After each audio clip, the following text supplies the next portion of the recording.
धरि धीरज उठी बैठ भुआलू, कह सुमंत्र कह राम कृपालु।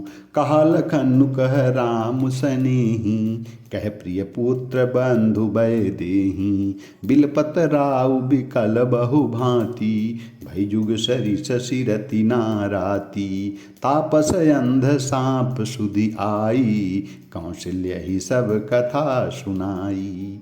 धीरज धरकर राजा उठ बैठते हैं, सुमंत्र जी से कहते हैं, कहो कृपालु राम कहाँ हैं, लक्ष्मण कहाँ हैं, और स्नेही राम कहाँ हैं, और मेरी प्यारी बहू जानकी कहाँ हैं।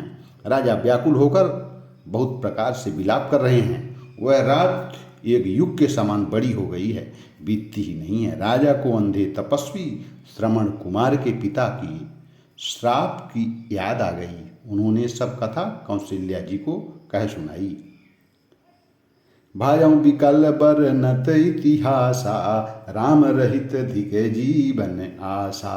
सो तनु राखी करब मैं काहा, जेहिन प्रेम पनु मोर निवाहा। इस इतिहास का वर्णन करते करते राजा व्याकुल हो गए और कहने लगे कि श्री राम के बिना जीने की आशा को धिक्कार है। मैं उस शरीर को रखकर क्या करूँगा जिसने मेरे प्राणों का प्राण निर्वाह करता है।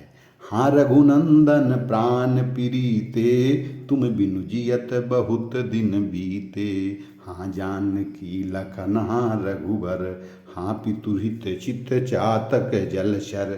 हाँ रघुनंदन को आनंद देने वाले मेरे प्राणों के प्यारे राम, तुम्हारे बिना जीने बहुत दिन बीत गए हैं।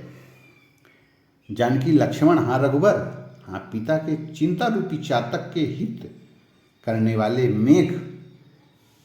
राम राम कही राम कही राम राम कही राम, तनु परिहरि रघुबर बिरह राउ गयौ सुरधाम। राम राम कहकर फिर राम राम कहकर फिर राम राम कहकर और फिर राम राम कहकर राजा श्री राम के विरह में शरीर त्याग कर सुरलोक को सिधार गए महाराजा चक्रवर्ती राजा दशरथ।